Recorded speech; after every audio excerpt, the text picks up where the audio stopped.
a local from Geneva and St. Charles, Illinois, an archive label, they put out the authorized CD with 32 pages of stories and but we weren't commercial, and Howard, as Howard is quoted by Clay Eels in the book here, says when he was young, he wasn't very nice a lot. He ticked a lot of people off, especially people in the music industry. Yeah. All right, we got other guests. We got to bring them up. It's great to have you on the show, Al Goldberg, and we will see you tomorrow over at the Red Line Tap, where we're going to have a memorial for Howard Berkman. And a from celebration. 1 to 5, and a celebration. There's a lot of musicians. I mean, you didn't even mention some of the people you think are coming, but it'll be a good musical set. So hopefully we'll get some people to videotape it. Al Day is going to come out and play a couple of songs. Are coming. Brian Gill. We'll see you after the show. Stick around. Okay, Eli's downtown, I understand, and we're going to have a little bit of a little more Yama in the Karma Dusters if he has it. If he doesn't, we're just going to keep going. I can talk about telling Walmart to reject. We're actually going to bring up two people who are involved with the. Here comes some music, honey. Here comes some music. Trees in the city turn black and fall dead. The river in the wind as they flutter and fall to the jungle of darkness behind City Hall, and it's a sea. Here we're coasting down to the cement valley of desperate town. Our feet sometimes stumble 'cause I can't touch the ground. When the end of the circle has yet to come round. It's the end of the circle has yet to come round. Some men never shivers, and windows don't cry, and statues don't stutter, and plastic don't die, and cars don't eat clover, and buses don't dream. Okay, we're going to do the countdown. 5, 4, 3, 2, and we are back with more Live from the Heartland here at the very lovely and sunny corner of Glenwood and Lunt. We are in the heart of Rogers Park, and once again, as we are every Saturday morning, we're up here on the stage at the Heartland Cafe, where we bring you another edition of the Live from the Heartland show. And we're going to keep rolling right along. Good morning, Hugh. Good morning. Good morning, Nina. We got Nina Gaspich. How do you say that? Just the way you said it. Gaspich. Just the way you said it. And Nina Julie Gaspich. Iglarsh. That's right. And you guys are here to tell us about the Nelson Algren annual memorial event. Can you give us a little hint about it, what it is, and when it's taking place? Well, this event is a multifaceted celebration this year. Of course, it is a celebration of the 103rd birthday of Nelson Algren. His actual birthday is the 28th of March. This will take place on the 24th, a week from today. It will take place at the old St. Paul's Church, the Near Northwest Arts Center at the corner of North and Levitt. Doors open 7:30. The show starts at 8 p.m. And in addition to celebrating Nelson, we'll give a shout out to his old friend Studs Terkel, who is turning 100 this year. Also, it's an anniversary of his very unique analysis of Chicago's history, culture, and political climate called City on the Make. A 60th anniversary edition edited by Bill Savage and Dave Schmidtkins has just been released, so we will have copies of this new edition available. And it's also sort of a melancholy celebration because the locale where we're going to have this party, it will probably be the last time we will celebrate at the old St. Paul's Church. You may have seen the news clips on the Channel 5 News this past week. The ownership is presumably being passed to a religious group of sort of dubious background that we're still trying to figure out who they are and what they intend to do with it. But basically, we're going to be orphans looking for a new venue in the very near future. We're not in your neighborhood, but you could always have it up here. Thank you. Now, let me, you mentioned Chicago City on the Make. And Peggy Terry, who was a Southern white woman who had run for vice president with Eldridge Cleaver on the old Peace and Freedom ticket, and is written up in Studs Terkel's book. She gave me her copy of City on the Make to read back when we were all living in Uptown in the old days. And in the version I had, it said somewhere between something Street and North Troy Street, Chicago divided my heart, making me love the place forever, but knowing she'd never love me. And I've always remembered that quote, because Chicago is a low-down, mean mother, but it's also a heartland paradise. So, I'm indebted to Algren for that quote. I'm still trying to find, I know Bill Savage has the name of the initial street. Do you have it? Actually, I believe the quote is between St. Columbanus Parish and North Troy Street. That's it. St. Chicagoans, Columbanus. even if they aren't Catholic, they frequently identify themselves by the Catholic parish that they live near, and Algren was no exception. That's right. Well, tell us who's on the lineup for this event next Saturday night. Well, the 23rd annual Nelson Algren birthday. As always, it'll be a mix of presentations, some of them about Algren, some of them more general on sort of Algren themes. There will be poetry. 4 poets will be performing. There will be 3 musicians, including Bucky Hawker, who I think has appeared on this show before. Sure has, yeah. Also, the folk singer and songwriter Kristen Lems will be performing. Great. Let me see, and Warren Lemming, who's one of the co-founders of the Algren Committee, will be doing a riff on City on the Make, backed by the very fine guitarist John Garvey. And let me see, the really superb writer-photographer Lynn Dean is coming here from Philadelphia to do a slideshow about his vision of America, and that'll really be worth watching. And a man named Bruce Levine is coming from Cincinnati. He's written some books. He's a psychologist. He's also a political activist, and he writes about sort of a psychological take on American politics and the need to kind of remoralize ourselves in a kind of demoralized time. And scholar Mike Jones will be coming from University of Connecticut to talk about Algren. And let me see, Delphine Ponvieux, who's a novelist. This program is going to go until 3 in the morning. Well, we keep it short and we keep it moving, or at least that's our hope. You pack it in. Yes, we I do. have been to these Well, we were there events. last year, actually. I think, was it last year or the 2 year years before ago. with John Ross, who Yeah. was the last Who time has his crew passed. passed away. But Oh, and he was quite delighted by Yeah. it. He I was- he remember loved that. it. Yeah. he He loved loved it. It was a great last visit wonderful for to him bring in him. Chicago. Yeah, there's Yeah. nothing quite like it. It's varied, it's unpredictable. It's not a media event. It's just a happening. It's a happening is right. It's a wonderful happening. I'm so grateful that you guys keep it alive. Well, I'm going to give you a phone number if you need more information, and that's 773-235-4267. And once again, it's the 23rd annual Nelson Algren birthday party, March 24th, 2012, 8 p.m., Wicker Park Arts Center, which is in the St. Paul's Church, I believe, Right. at 2215 West North Avenue. You want And to? also, there's a website. Check the Algren Committee website, which is simply www.nelsonalgren.org, and that has all the information. Before we bring up our next guest, can you tell us do you have any hint about what you may be able to do with this event in the future? Or are you really at a loss for where you're going to have it? There are a lot of possibilities. We'd like to do it in his neighborhood, obviously, Yeah, but I it's pretty understand. open. Yeah. Right. We usually have tried to have it in the Wicker Park, Bucktown area because that was the locus of his major, books and also where he lived either alone or with Simone de Beauvoir from roughly the 40s through the 70s.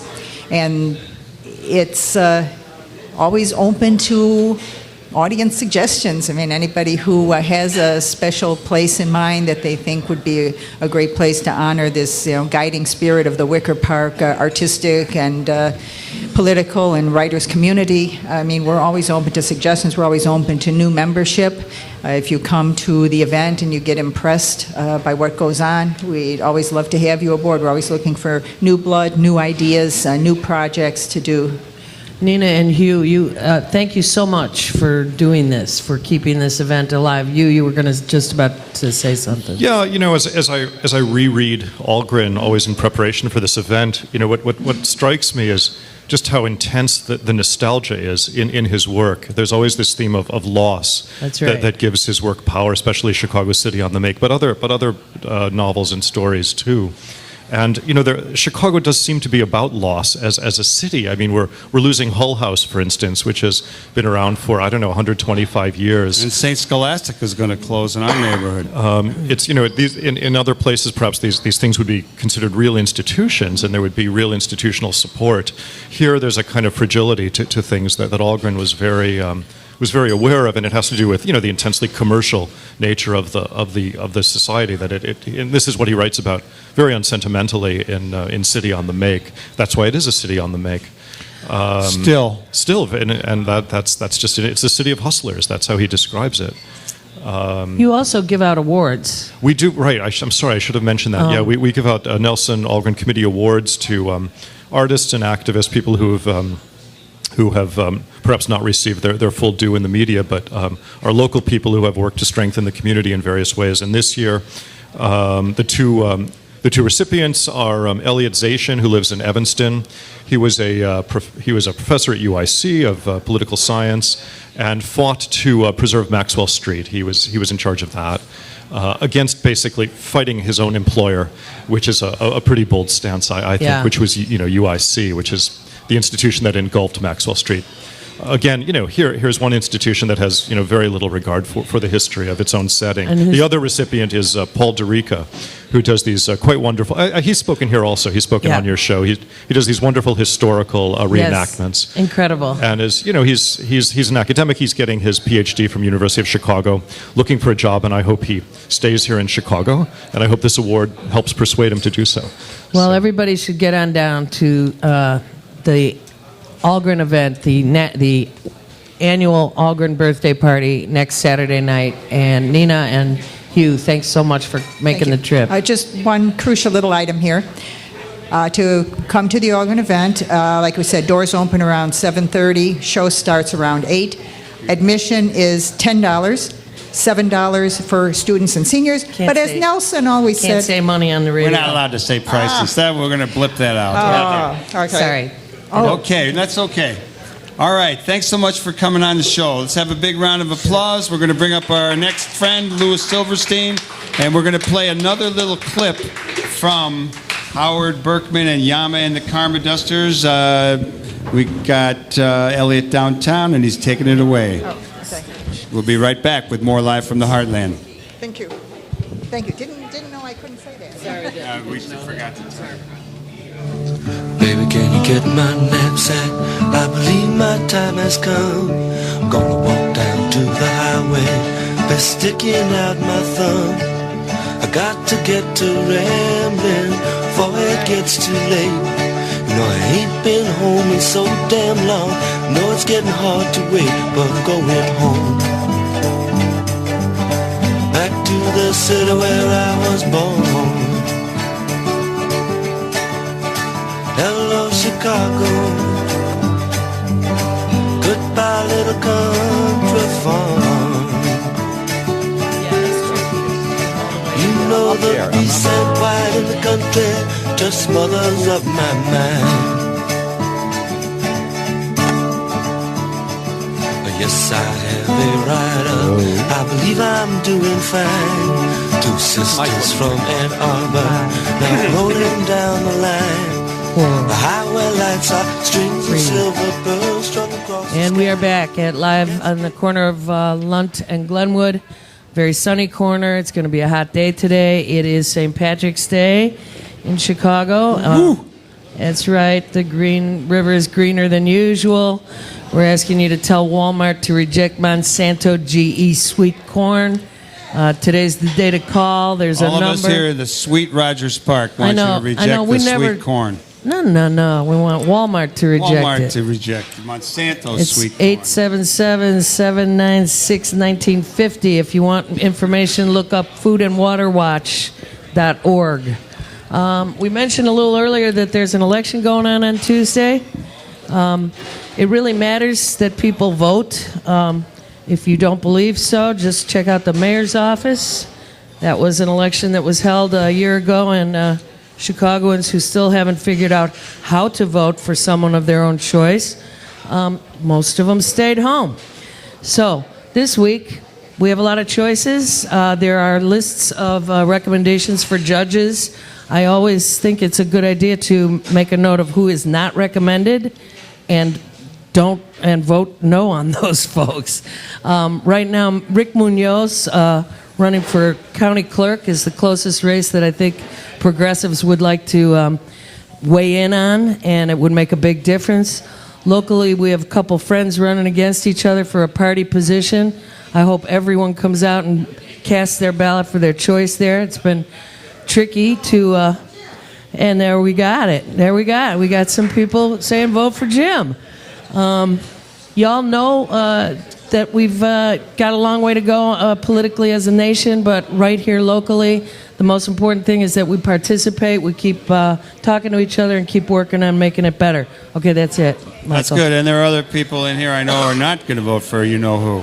So let's, well, you know, you got the cheerleaders over here. We got the cheerleaders on all sides in here. Okay, we are about to embark on the next segment of the show, and that is bringing up our old friend and was my boss when I taught at Columbia College, Lou Silverstein. And I'm really indebted to Lou because if I hadn't been teaching at Columbia College and developed my little theory of the mini progressive economy, I would never have come up with the idea for a progressive restaurant, which was originated in my class at Columbia College, and then Katie and I and Stormy put it together, and we did open the Heartland Cafe. So without you, Lou, I probably wouldn't have been here.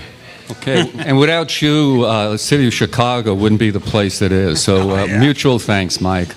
Well, it's a treat to have you back, We Lou. got you up here because you are in part of a new series that you've put together called Intersections, and it's Columbia College working with a number of other institutions. Tell us a little bit about the overall program that Intersections has put together, and then we'll focus in on the particular one that you are going to lead. Okay, Intersections is a joint offering of Columbia College Chicago and the Department of Cultural Affairs, and its focus is on the arts and how the arts can be used not only to display the beauty and cruelty of the American people, the world people, but also how the arts can be used to transform society. So we have a series of lectures that involve artists, social scientists, political activists, people who work in the field of culture, to come and share with the public their perspective on the role of the arts in modern society.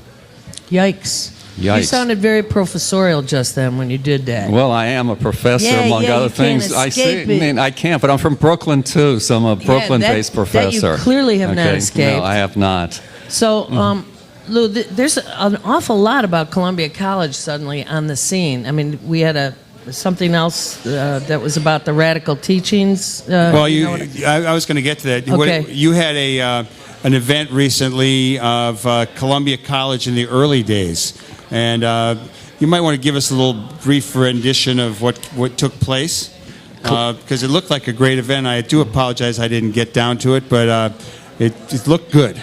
Well, we decided to let the Columbia community of the world of the year 2012 and the city of Chicago know that Columbia was a premier institution of higher education, but is also a premier institution of bringing about social change. So I invited a number of folks who'd been there in the 60s and 70s, still at Columbia College, to come together and celebrate Columbia's radical history. And the focus was that we have always prepared students to be incredible artists, incredible media people, but Columbia in the early days realized that if you're going to take young people and make them the incredible people they can be, you also have to transform the society so the society is fit for such people. So there were 17, 18, 19 folk who shared what Columbia was like when the 60s and 70s and what Columbia has gone through and the challenges that we face today in a culture that is vastly, vastly different.